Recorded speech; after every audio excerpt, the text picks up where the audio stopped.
Abra sua Bíblia em Apocalipse capítulo 3, versículo de número 7. Vamos ler a palavra do Senhor, carta à igreja em Filadélfia. Apocalipse capítulo 3, versículo de número 7. Vamos juntos ler a palavra do Senhor. Acompanhe comigo a palavra que vamos ler nesse momento. Ao anjo da igreja em Filadélfia escreva: estas coisas diz o santo, o verdadeiro, aquele que tem a chave de Davi, que abre e ninguém fechará, e que fecha e ninguém abrirá. Conheço as obras que você realiza. Eis que tenho posto diante de você uma porta aberta, a qual ninguém pode fechar. Sei que você tem pouca força, mas guardou a minha palavra e não negou o meu nome.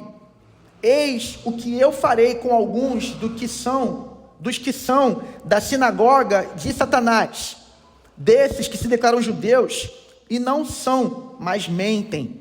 Eis que farei com que venham até você, prostrem-se aos seus pés e reconheçam que eu amo você. Você guardou a palavra da minha perseverança. Por isso, também eu o guardarei da hora da provação, que há de vir sobre o mundo inteiro, para pôr à prova os que habitam sobre a terra. Venho sem demora, conserve o que você tem, para que ninguém tome a sua coroa. Ao vencedor, farei com que seja uma coluna no santuário do meu Deus, e dali jamais sairá.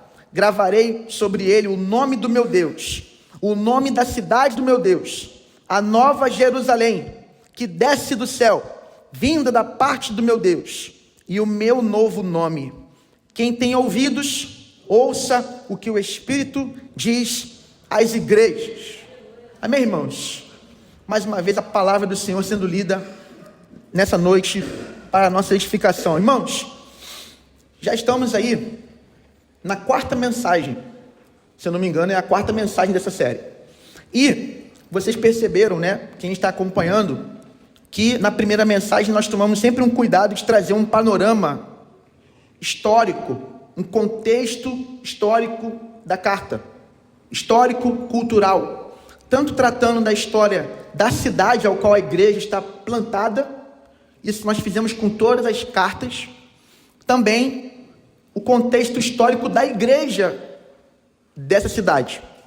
Então nós já falamos aqui, né, que a cidade de Filadélfia, né, foi feita aí pelo queridão, vou relembrar aqui o nome dele para você, foi feita pelo Átalo Filadelfo, e ele criou essa cidade em homenagem ao seu irmão, tá certo? E Filadélfia é a junção de duas palavras gregas, Philos ou Filéu e Delfia, né, que é a ideia do amor ao irmão, amor fraternal. E essa igreja, ela é uma igreja que está numa cidade que é o centro cultural da Ásia Menor, que é a região das 7 igrejas do Apocalipse, que é a atual Turquia ocidental. E você tem ali naquela cidade uma porta aberta para a cultura grega, que era a cultura dominante naquele mundo antigo. A língua oficial do mundo antigo é a língua grega. Tratamos disso também domingo aqui, falando sobre o grego, né? E o poder político daquele tempo, o domínio político, militar, econômico, era o poder do Império Romano. E talvez a religião mais proeminente era a religião judaica. Tanto que você vê o tempo inteiro nessas cartas aí direcionadas às igrejas do Apocalipse, a infiltração ou a presença do povo judeu, do público judeu, porque haviam sinagogas nessa cidade. E havia, naquele tempo, a igreja não tinha templo. A igreja não era a religião oficial. Depois que veio o imperador Constantino, isso vai acontecer. E aí os templos cristãos vão ser levantados com o dinheiro do poder público, e vai haver a aliança, né, do Império Romano com a igreja cristã, né, e aí começa a igreja romana a ter a sua proeminência no mundo antigo. Mas, naquele tempo, você tinha os cristãos vivendo à margem dessa sociedade religiosa. Eles iam à sinagoga e muitas vezes passavam por algumas situações difíceis de perseguição, ou eles tinham que ter muita discrição. Na maioria das vezes se reuniam em casas, e algumas situações em cavernas. Eles tinham que se ocultar porque eles eram denunciados, principalmente pelo fato de pregarem Jesus como Messias. Para o judeu, um grande escândalo, porque ele estava aguardando o Messias ainda chegar e não era Jesus, porque esse Messias não poderia ser Jesus, uma vez que o Messias desses cristãos sofreu e foi morto. E segundo esses cristãos, segundo eles, entre aspas, ressuscitou. Não é verdade? Então os judeus perseguiam os cristãos porque eles confessavam Jesus como Messias. E os romanos e aqueles... dominadas, as colônias romanas ou as nações e cidades dominadas pelo Império Romano, muitas vezes eram influenciadas pelos judeus para perseguir os cristãos, porque os cristãos também defendiam que Jesus era Kyrios, a palavra grega para Senhor, que era a palavra atribuída a César. César, ele tinha esse apelido, esse título de Kyrios, de Senhor, e a palavra Kyrios tem a ver com um Senhor divino, um homem com poderes divinos, digno de ser adorado. Você viu nas cartas de Pérgamo, por exemplo, em Tiatira, Pérgamo, Esmirna, havia culto ao imperador romano, certo? Na quinta passada, ficamos na dúvida, Agora sim, definido aí, Domiciano era o imperador do tempo em que João escreveu essa revelação do Apocalipse, esse livro, que Apocalipse significa revelação. E na revelação de Jesus Cristo, nesse Apocalipse de Jesus, escrito por João, nós temos agora o Senhor Jesus, endereçando cartas das igrejas, e ele vai endereçar a carta da igreja de Filadélfia, e você pode perceber, você lê um texto em que a igreja não foi censurada em nenhum momento, não houve uma palavra dizendo assim, eu tenho porém contra você, não é isso? Tenho porém contra ti, não tem isso. O que tem? Apenas reconhecimento de uma igreja fiel. Eu já falei aqui em algumas mensagens aqui da série, que uma igreja, ela não pode ser medida pelo sucesso na ótica humana e mundana. O sucesso na ótica mundana e humana é número e grana. Uma igreja que está crescendo para o olhar do homem mundano é a igreja que está enriquecendo e que está lotando de gente. Mas você viu, por exemplo, que a igreja de Sardes, o Senhor vai dizer, tem fama de que vives. Uma igreja que tinha muita presença de cristãos ali, que era uma igreja que tinha grana, uma igreja que tinha influência, inclusive social, política. Mas ele vai dizer, vocês na verdade estão mortos. Porque sucesso na visão do Espírito Santo de Deus, na visão do Senhor da igreja, o Senhor Jesus, não tem a ver com número, não tem a ver com dinheiro, não tem a ver com popularidade, não tem a ver com influência política, social. Sucesso tem a ver com fidelidade ao Senhor Jesus e à Escritura. Amém, igreja? Quando a igreja primeiramente é fiel, ela já está crescendo, ela já está cumprindo um papel que o Senhor reconhece como um papel digno dele. Para essa igreja ele vai dar uma declaração de amor. Eu vou mostrar para esses judeus que eu amo vocês. Uma igreja fiel é depositária, é alvo do amor genuíno, do amor especial de Jesus. A igreja tem que ser, acima de tudo, fiel. Mas aí, nós já tratamos aqui desse contexto histórico, uma cidade extremamente comercial, a porta da cultura grega, então havia lá o comércio, havia a expressão artística, havia a ciência sendo difundida, e havia religiosidade, havia um templo lá para o tal do Dionísio, havia adoração pagã, havia cultos, os cultos pagãos daquele tempo, a maioria deles tinham prostituição cultual, eram carregados de orgias, de bebedeiras, não era muito diferente naquele contexto. Irmãos, Filadélfia e Esmirna são igrejas modelo para nós, e elas estavam em contextos adversos para ser igreja. Hoje não é diferente, você está no Rio de Janeiro, irmão, você tem o carnaval, você tem as redes sociais, você tem a vasta promiscuidade na sociedade. né? Hoje em dia você anda no trabalho, a promiscuidade, ela está no dia a dia do nosso povo carioca. O povo fala palavrão o tempo inteiro. Já reparou que todo palavrão tem uma conotação de promiscuidade? Só você reparar, todos os palavrões têm uma conotação sexual, no sentido de promiscuidade, imoralidade sexual. Nós temos uma cultura muito forte, uma cultura ímpia, ainda que tenhamos uma igreja a cada esquina por aqui na cidade do Rio de Janeiro, mas a sociedade não é transformada, porque muitas vezes a igreja, ela está vivendo mais uma experiência do templo para dentro do que do templo para fora. Mas o Senhor está nos chamando para um tempo, irmãos, em que nós vamos nos reunir aqui para sermos edificados, mas também vamos assumir uma responsabilidade missionária, aonde estamos convivendo com pessoas que estão perdidas espiritualmente, porque eu e você, nós somos embaixadores do reino de Deus, e nós somos aqueles que têm a boa palavra para proclamar àquele que precisa ser resgatado pelo poder do Evangelho, e o Evangelho está em mim, está em você, e você abrindo a sua boca na autoridade de Jesus, o Senhor Jesus faz a obra de alcançar aquele que está perdido e precisa ser encontrado. Meus irmãos, Filadélfia é modelo para nós. E você viu no versículo 7, na última semana, nós fechamos o versículo 7, nós vimos, né, ao anjo da igreja de Filadélfia, estas coisas diz o santo, e nós lemos vários textos que fazem conexão com essa verdade, que o Senhor é o santo. Jesus, quando encontrou uma pessoa endemoniada, aqueles demônios usando a boca daquela pessoa, diz: o que vocês vieram, o que o Senhor veio fazer, veio nos atormentar, bem sabemos quem tu és, o santo de Deus. A Escritura falando sobre o Deus vivo e verdadeiro, o Deus de toda a Bíblia, Ele é aquele que a Bíblia vai dizer: santo, santo, santo é o Senhor dos exércitos, toda a terra está cheia da sua glória. Ele também é o verdadeiro. O próprio Senhor vai dizer para os discípulos, respondendo a Filipe, o Senhor Jesus vai dizer: eu sou o caminho e a verdade e a vida, ninguém vem ao Pai a não ser por mim. Ele é o verdadeiro, porque Ele é a verdade.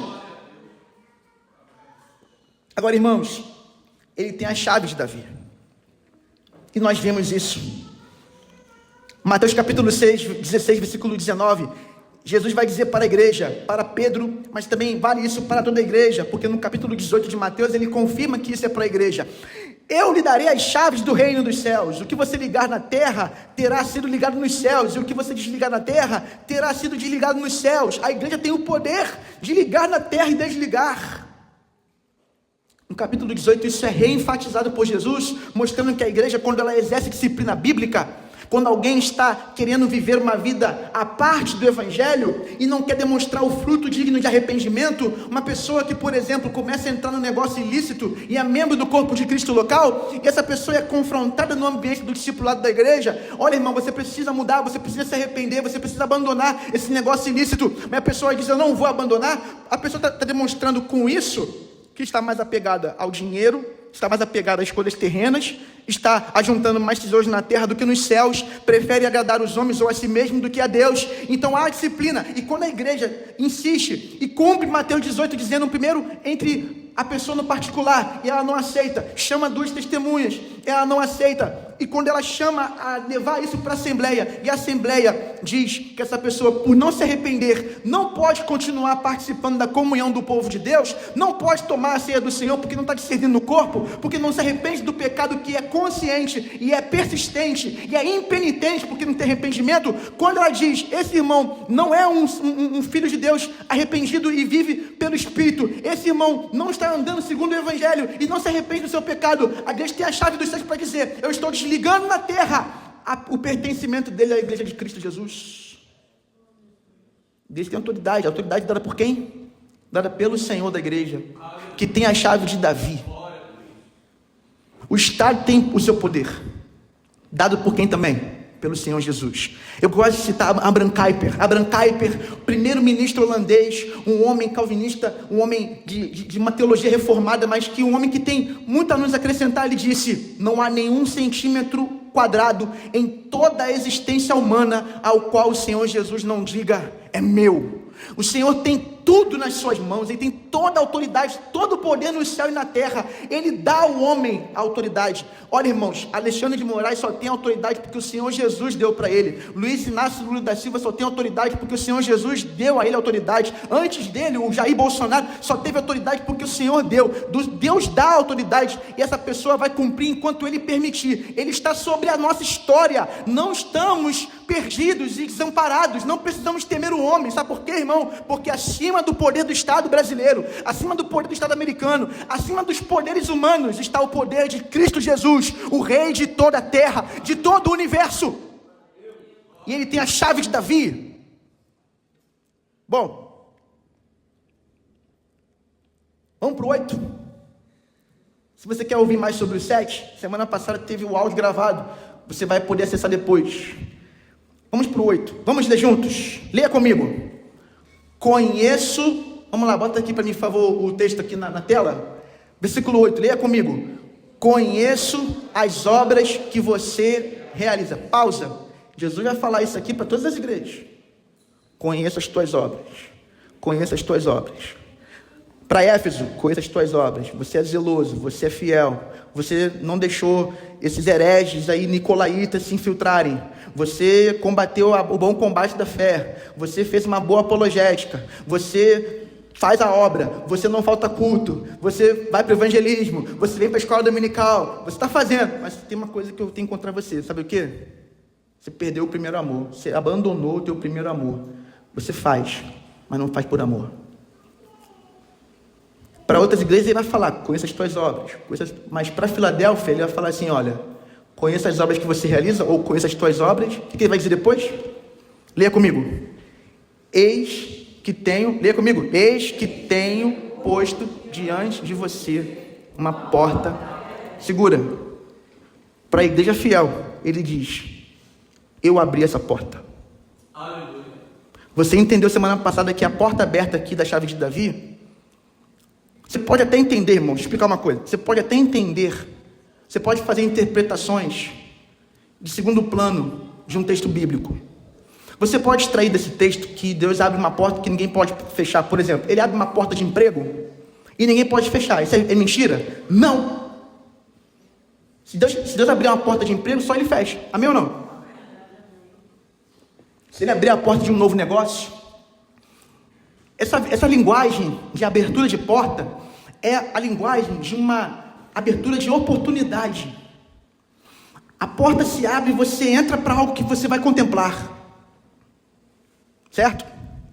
Mas se você pega o contexto desse texto e o contexto da igreja naquele tempo, a interpretação imediata, não de segundo plano, é que essa porta aberta, que ninguém pode fechar, é a porta da pregação do evangelho. Você aprendeu isso semana passada.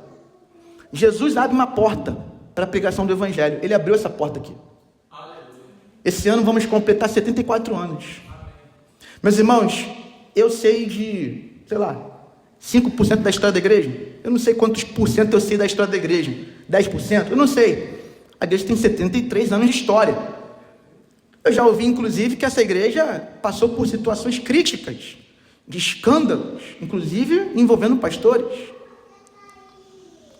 Já tivemos aqui grandes homens de Deus, que fizeram um trabalho poderoso, a igreja cresceu.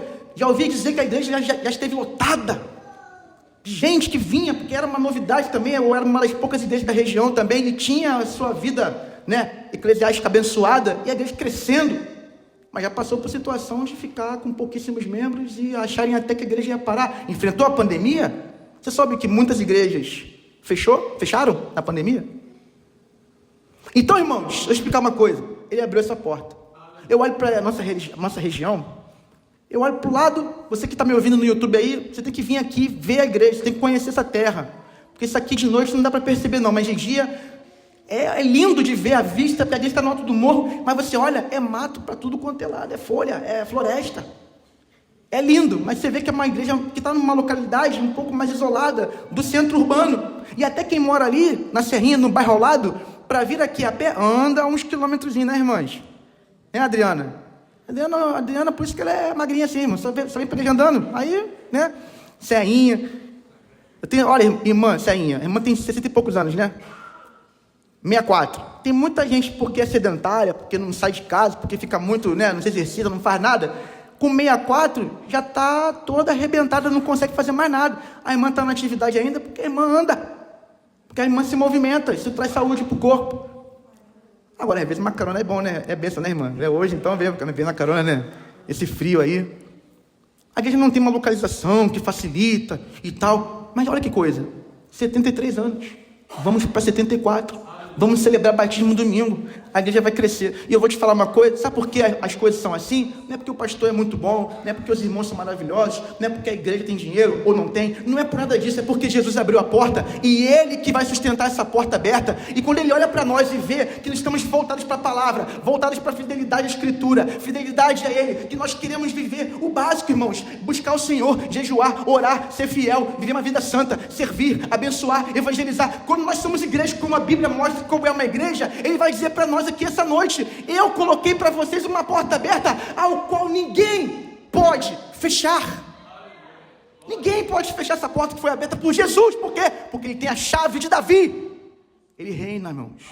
Ele reina. Leia comigo assim, o final ali. Vamos lá. Sei que você tem pouca força, mas guardou a minha palavra. Então a igreja de Filadélfia é uma igreja, diga assim, fraca. Diga, fraca. Mas ela é uma igreja, apesar de fraca, ela é uma igreja que guardou a palavra. Então ela é uma igreja fiel.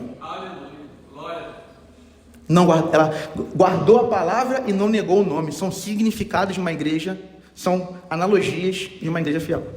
Referências. Vamos lá.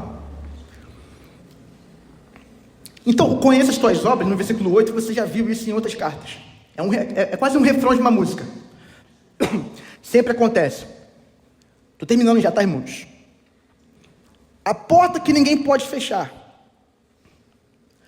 Possivelmente, pela igreja não ter um templo, não é igual ao nosso caso. A igreja, muitas vezes, quando ela não reunia em casa, ela precisava acessar as sinagogas, para ter um momento de louvor, adoração, ter um momento de comunhão. E naquele tempo, possivelmente, a possibilidade é enorme, porque os judeus são citados aqui de maneira dura, eles foram excomungados e expulsos e impedidos de continuarem acessando a sinagoga naquele tempo. Então a igreja deveria estar sofrendo pelo fato de estar tendo uma limitação ainda maior de viver comunhão. Eu fico pensando, irmão, tem muita gente que por pouquinho de uma situação mínima, ou mais a igreja não. Essas pessoas estão sendo perseguidas por pessoas que deveriam ter o mínimo de respeito, porque eu tenho certeza que aqueles cristãos lá não iam lá e gritavam: vocês não creem no Messias, vocês são tudo herege, vocês não merecem, vão tudo para o inferno. Eu tenho certeza que eles sabiam chegar lá e adorar o Deus de Israel, adorar a Deus, mas sofreram perseguição. Então Jesus está falando assim: mas eu abri a porta, vocês não vão deixar de ser igreja porque não estão acessando a sinagoga. Eu conheço as obras de vocês, e eu sei que vocês são pessoas fiéis, e eu digo para vocês, essa sinagoga lá, que estão expulsando vocês da comunhão, para mim é uma sinagoga de Satanás. Eles não servem um Deus verdadeiro, eles servem um falso Deus. E aí, você percebe que, até lá no final, quando ele vai dizer, que eles vão se tornar coluna, se você ler no versículo 12, ao vencedor farei com que seja uma coluna no santuário. Ou seja, ele está mostrando para essa igreja: olha só, vocês perderam um espaço físico, mas eu farei de vocês coluna no santuário do meu Deus. Ou seja, vocês podem não ter o templo, não ter a sinagoga, vocês podem não ter um espaço para adorar, mas vocês são o meu templo, vocês continuam sendo preservados por mim, e vocês são a minha igreja. E aqueles lá que rejeitam os fiéis do Senhor, que confessam o meu nome, que adoram a mim em espírito e em verdade, esses eu considero como sinagoga de Satanás. O texto continua dizendo, versículo 8 ainda, né?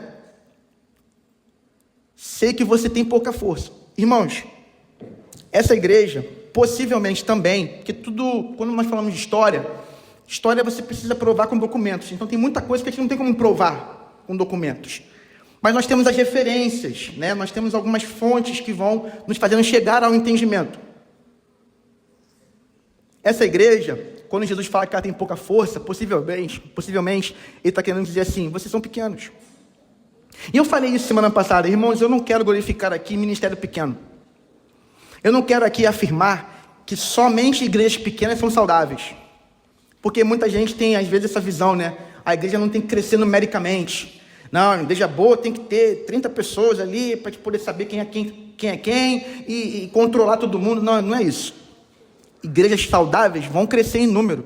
Você percebeu lá em Atos 2, quando o evangelho foi pregado, a igreja estava estruturada, Deus acrescentou 3.000 pessoas.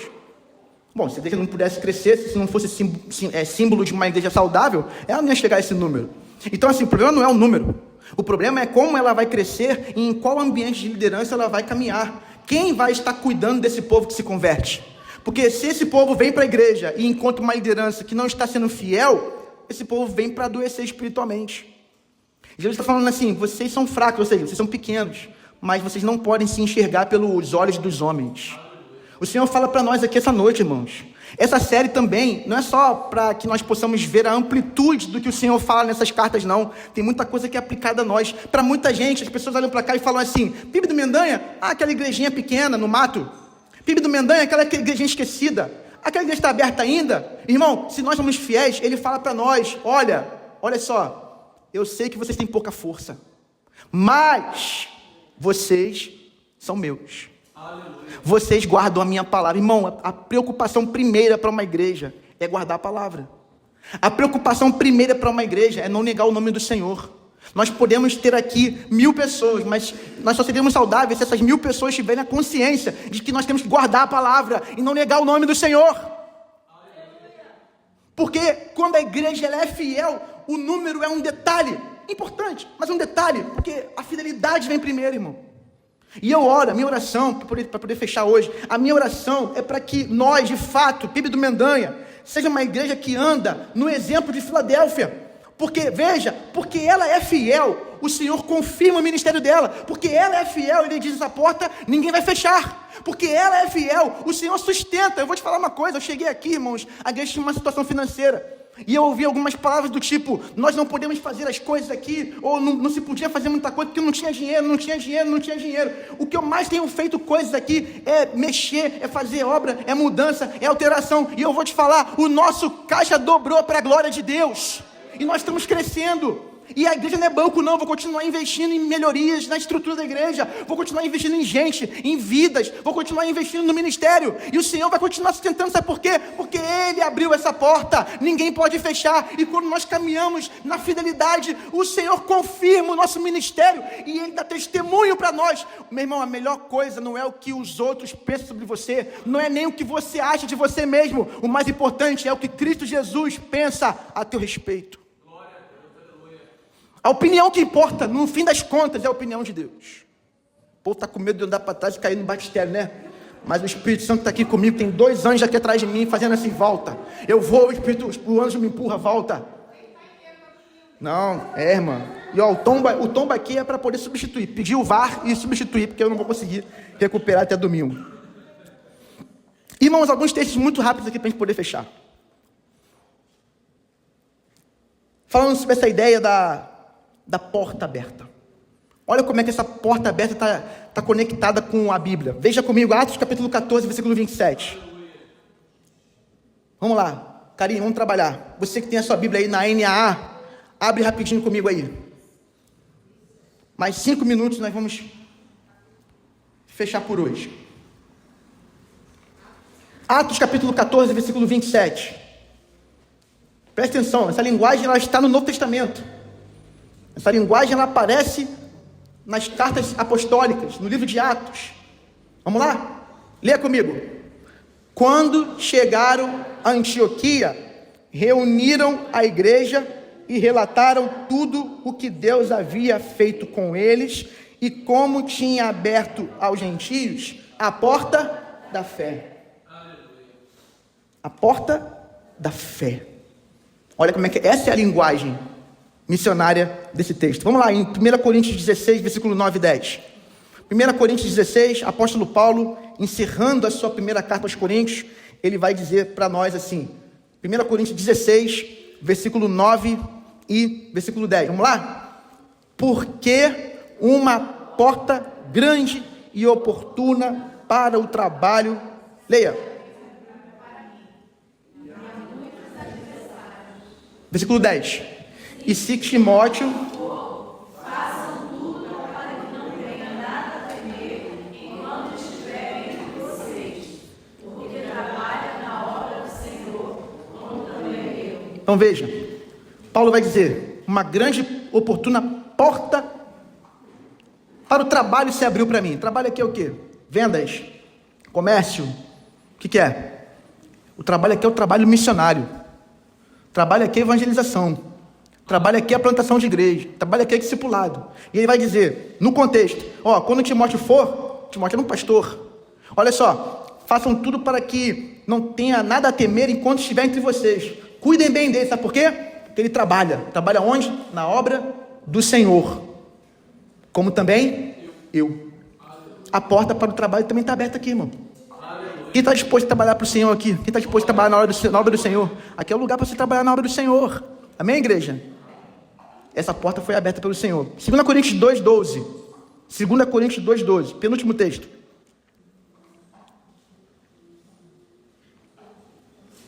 Vamos ler? O apóstolo Paulo vai dizer na segunda carta aos Coríntios, no início dela. 2,12. Vamos lá.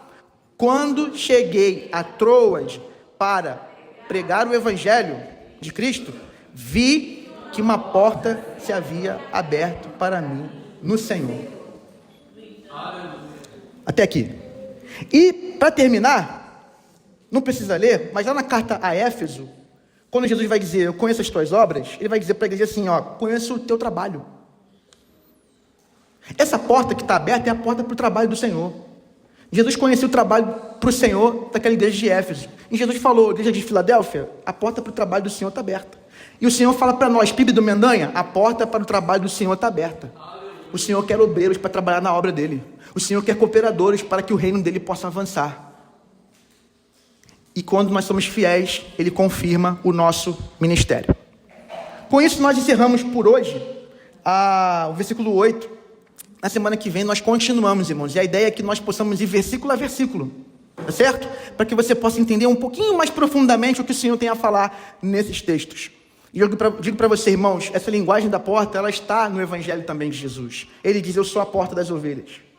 Eu sou a porta pelo qual alguém entra e encontra a vida eterna. O Senhor vai dizer mesmo, lá no versículo 7 de João 10, ele vai dizer, em verdade vos digo, eu sou a porta das ovelhas. No versículo 9 vai dizer, eu sou a porta, se alguém entrar por mim será salvo. Entrará, sairá e achará pastagem. E lá no capítulo 10, versículo 28, vai dizer, eu lhes dou a vida eterna, jamais perecerão e ninguém as arrebatará da minha mão. Aquilo que o meu Pai me deu é maior do que tudo, e da mão do meu Pai ninguém pode me arrebatar. Nós somos as ovelhas dele. Ele é a porta pelo qual nós entramos. O Pai não deixará que nós nos percamos dele. O Pai continua controlando, cuidando das coisas e mantendo essa obra de pé. E nós fazemos parte disso. Amém, irmãos? Recebe essa palavra em nome de Jesus e que nós possamos continuar na próxima semana para a glória de Deus.